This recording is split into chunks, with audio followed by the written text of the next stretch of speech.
Will you say I'm mad? Ah, the disease sharpened my senses. It did not destroy them. And I have heard many things in heaven and on the earth. I've heard many things in hell. Am I mad? See how calmly I tell the whole story. It's impossible to say how the idea first entered my brain. It haunted me night and day. I loved the old man. He had never wronged me. For his gold I had no desire.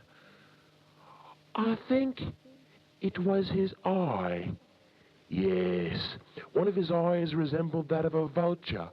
A pale blue eye. Whenever it looked at me, my blood ran cold. And very gradually I made up my mind to take the life of the old man and rid myself of the eye forever. You think I'm mad? Madmen know nothing. You should have seen how wisely I went about it, how cautiously. I was never kinder to the old man than during the whole week before I killed him. Every night, about midnight, I turned the latch of his door and opened it very gently. I made sure that no light shone from my lantern. I moved it slowly, very slowly, so not to disturb the old man's sleep. Would a madman have been so wise? I shone the lantern cautiously so that a single beam fell on the vulture eye.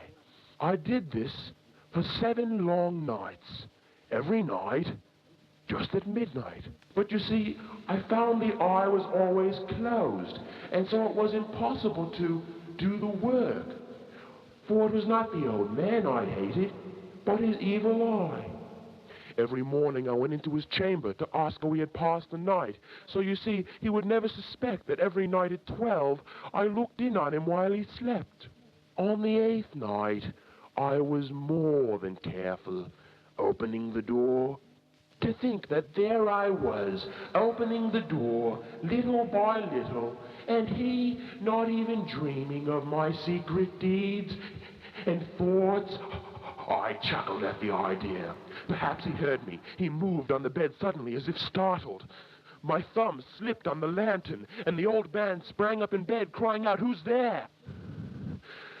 I kept still and said nothing. For a whole hour I didn't move, not a muscle.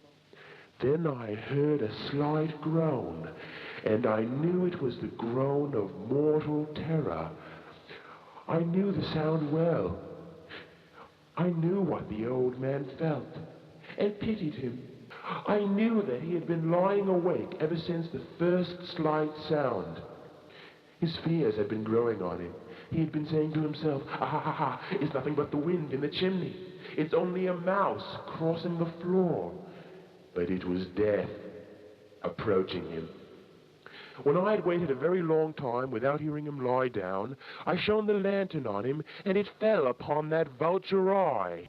It was open, wide, wide open, and I grew furious. There came to my ears a low, dull sound, the sound a clock makes all wrapped up in cotton. I knew that sound. It was the beating of the old man's heart. It increased my fury. I held the lantern motionless. The hellish tattoo of the heart increased. It grew quicker and quicker, louder and louder. And at that dead hour of the night, that strange noise excited me to uncontrollable terror.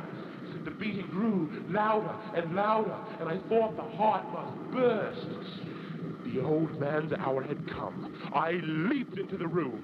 He shrieked once, only once. I dragged him to the floor. The deed was done.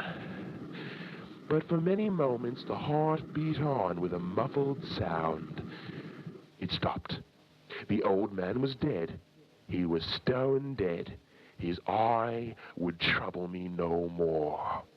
If you still think me mad, you will think so no longer when I describe the wise precautions I took to conceal the body. I took up 3 planks from the flooring of the chamber and then proceeded to place the body inside the floor. I then replaced the boards so cleverly that no human eye, not even his, could have detected anything wrong. It was 4 in the morning when I had finished, still as dark as midnight. There came a knocking on the street door. I opened the door. What had I to fear? 3 men entered, police officers. A shriek had been heard by a neighbor during the night. I smiled. What had I to fear? As a matter of fact, I made them welcome. The shriek, I said, was my own in a dream. The old man was gone to the country, and I took them all over the house to search well. I took them to the old man's chamber. I showed them his gold and treasure, all secure, and I brought chairs into the room and asked for them to rest. They were satisfied.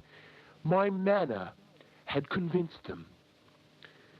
They sat, and I answered questions.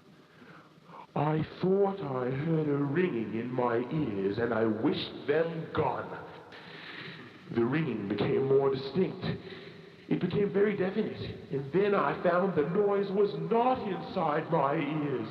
I talked to the police, but the sound increased. There was a low, dull, quick sound, and yet the officers didn't hear it. I talked more quickly, but the sound increased. Why wouldn't they go? I paced the floor with heavy steps, but the noise increased. Oh God, what could I do? I raved, I swore, I grated the chair on the floor, but the sound increased. It grew louder, and still the police chatted pleasantly. Was it possible they hadn't heard? No, they heard. They suspected. They knew. I had to scream or die. The sound grew louder.